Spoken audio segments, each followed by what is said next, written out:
Okay, so you want to go deep on Node.js, like really get under the hood of how it gets that speed and efficiency everyone's talking about. That's what we're doing today. Yeah, diving into the engine room. We've got 2 articles that really break it down, and by the end of this deep dive, you'll be able to impress your colleagues with your Node.js knowledge, but like without being that person who over-explains everything. You know what I mean? Definitely. So, first things first. Both these articles make it clear that Node.js isn't just your typical browser JavaScript. Right. It uses a Chrome's V8 engine, sure. That's the JavaScript workhorse. Right, the same one that's in your browser. But there's a secret sauce. And that's Labouv? Labouv, yeah. That's the C library that's doing a lot of the behind-the-scenes magic. And this is huge for developers, right? You get to write in familiar JavaScript. Yeah, you get all the power of this super optimized runtime environment. But you're not limited to what JavaScript can normally do in a browser. Exactly. It's like this. V8 is the spotlight, but Labouv is the whole stage crew, making sure your code, the star of the show, can really shine. Okay, so we've got to talk about this whole single thread thing. Right. Because Node.js gets called that a lot. It does come up. Yeah. And it can be a little misleading, I think, because if you're new to it, you might think, wait, how could it be doing all this amazing stuff with just one thread? Yeah, that's understandable. Luckily, both articles do a good job of explaining this. Yeah, the key is understanding the difference between synchronous and asynchronous code. Right. And the DEV community article, I thought, gave a really clear example of that, like that analogy with waiting in line at the post office. Yeah. Synchronous code is like that. One thing has to happen after another. Exactly. So then how does Node.js escape that? That's where the event loop comes in. The event loop. Okay. This is how it can handle a bunch of different things without getting stuck. Okay. But, like, really, how does one thread suddenly become a multitasker? So think of it this way. The event loop is like a really good project manager, Okay.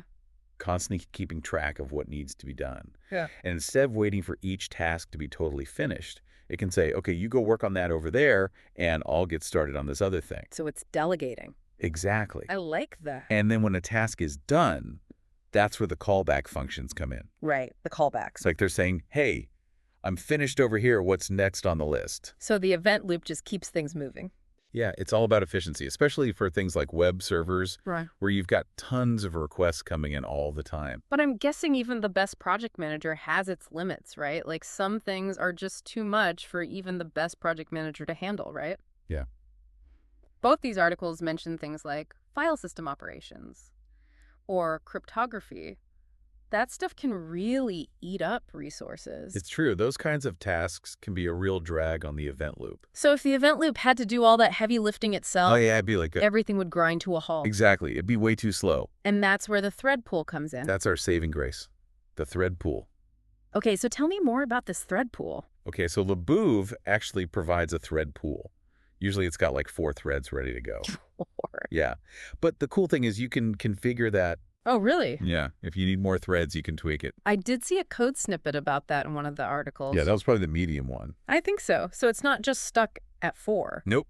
You got options. So basically, instead of our super organized project manager trying to do these really intense tasks, Right. it can just hand them off to the thread pool Exactly. Delegation is key. and keep everything humming along. Precisely. So the event loop is still in charge, right? Oh, yeah, it's still running the show. But when it sees one of these bigger jobs, it can be like, okay, you guys handle this. And the thread pool's like, no problem. We got this. And then they report back when they're done. Exactly. They let the event loop know. And then the event loop can trigger any callback functions that were waiting on that task. So it all ties back together. It's a beautiful system. I love it. So we've got V8 running the JavaScript code, Labouv doing all that behind-the-scenes magic with the event loop and the thread pool. And don't forget the callback functions, keeping things in sync. It's like a perfectly synchronized dance. It really is. And that's what we mean by event-driven architecture. Right, the event emitters are like sending out signals, Yeah, and then the listeners are waiting to hear their cue. it's all about responding to events as they happen. Which makes a lot of sense for things like web servers. Absolutely.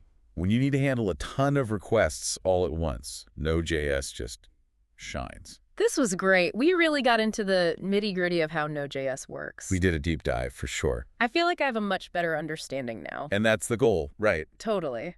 Knowing how it works under the hood. Yeah, it helps you write better code, make better decisions about what to use it for. So if you're listening to this and you're working with Node.js or thinking about it, hopefully this gave you some good things to think about. Yeah, take what you've learned here and see what you can build with it. That's a wrap, everybody.